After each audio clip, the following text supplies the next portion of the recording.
Good morning, Washington!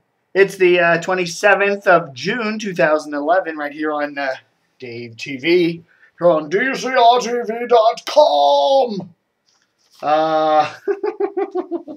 Just a week or two ago, damn, as people say, the light.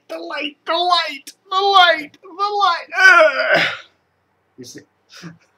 All right. A week or two ago, Turner Classic Movies ran Attack of the 50-Foot Woman, and here she is. Attack of the 50-Foot Susteren! Attack of the 50-Foot Greta!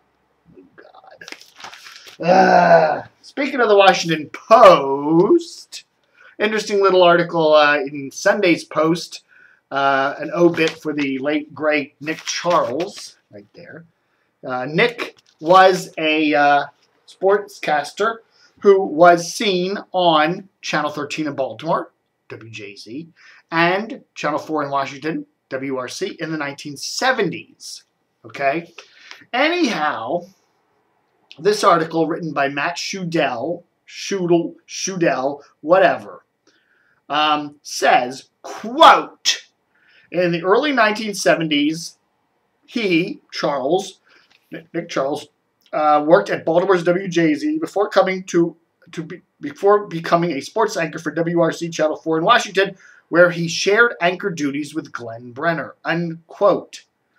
Now, just about every TV guy that I've talked to says, Glenn Brenner never worked at 4.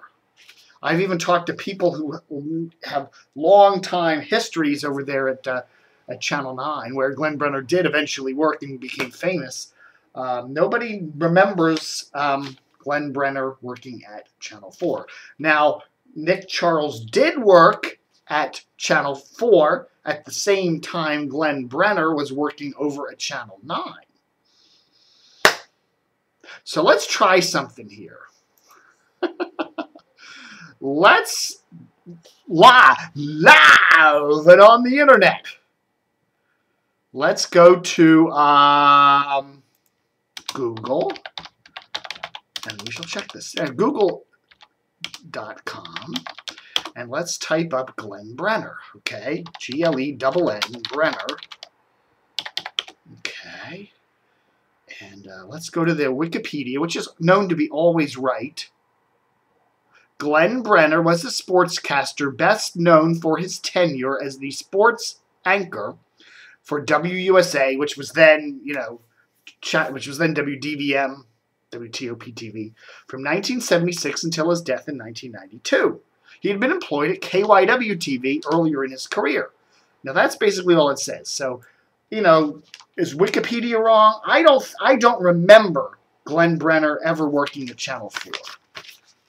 I'm pretty sure he came from Philadelphia or somewhere else and went straight to Channel 9. So anyhow, I think a correction is due.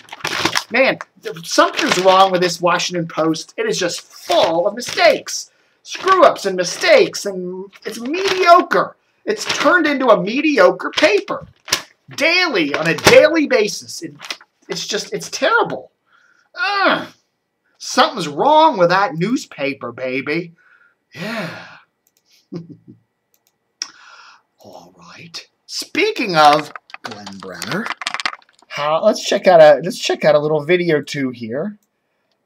This was a cool one that one of our DCRTV contributors let us on to. Watch this. I have a phone message here for JC. The hostess from Shanghai Gardens called, said she needs the dress back by 7 o'clock. So, I just wanted to pass that along. Glenn Brenner and the blue suit. I think he looks like an anchorman for SeaWorld, doesn't he? Huh? Where'd you get this? Earl Scheib did he do that thing? From Connecticut and Kay to Bethesda to Anacostia, they remembered Glenn Brenner as perhaps the funniest man ever to hit Washington TV. Where did Gordon Peterson get that suit? That baby blue suit. That's What awful. were you thinking when you left the house? This looks nice, huh? This will work. Looks like Gordon Peterson could plug that suit into an electric socket and have it blink. Man, here we go with another one. Glenn Brenner. Brenner was a fight trainer in New Orleans. Recently, one of his fighters, Joe McKnight, was taking on Jimmy Ellis Jr., the son of former heavyweight champion Jimmy Ellis. McKnight dropped Ellis several times in the first round. By the third round, Ellis claimed to have injured his knee. The fight was stopped. Then McKnight and Ellis exchanged words.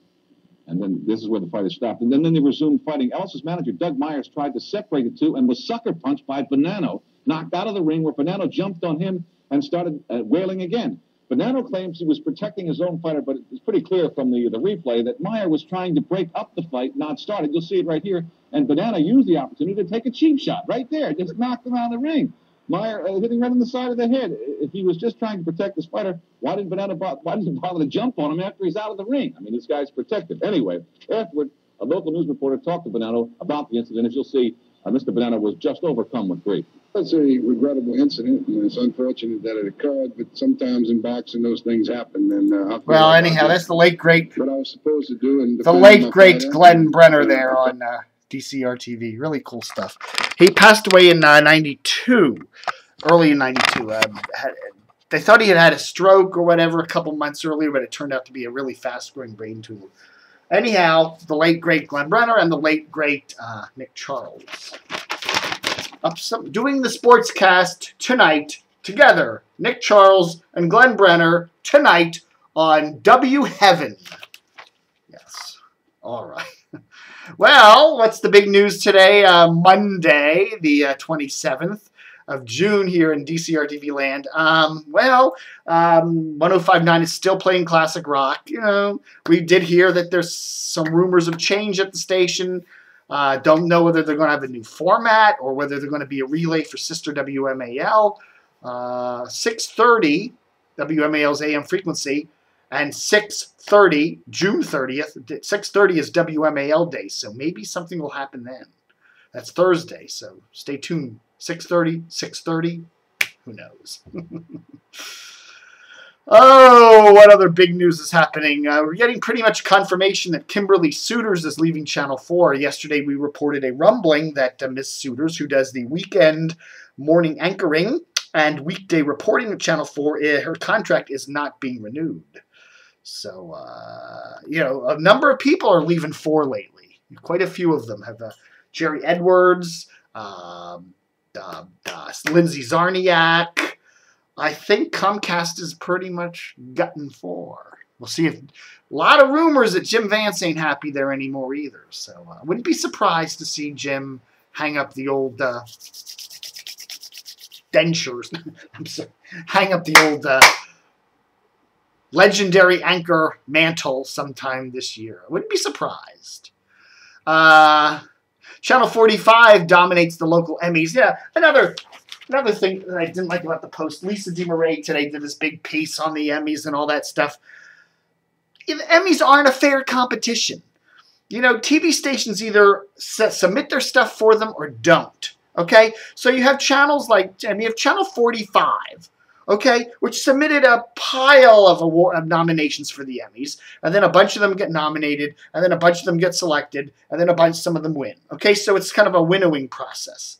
You know, other stations like Channels 11 and 13 out of Baltimore that don't submit any nominations, or very few, and don't get any Emmys. You know, that doesn't mean that the reporting on Channel 45 is any better than the reporting on Channel 13 or 11. It's crazy. So you have Channel 45 winning a boatload of Emmys and Lisa DeMarais writing about it in the paper. As if Channel 45 has somehow a better newscast than 11 and 13, which is bullshit.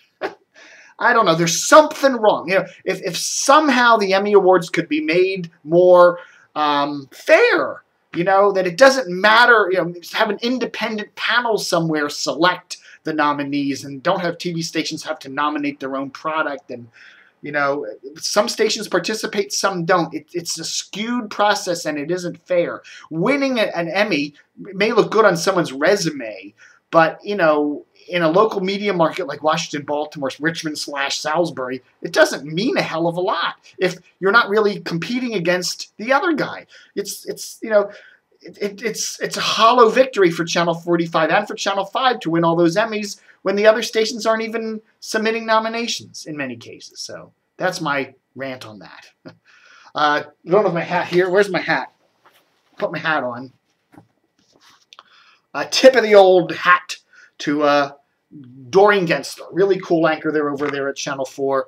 Her father passed away. Ferris Gensler was 84 and involved in a number of financial companies over the years and passed away down in South Carolina. So Hillary Howard also lost her father the other day. She's the morning anchor there at the WTOP radio. Not morning anchor, afternoon anchor.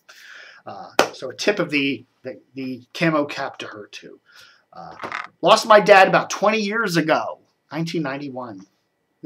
It's something you never quite get over, losing your father, or your mother, or your grandparents, or whatever. And that's it. DCRTV.com, Dave TV for Monday the 27th.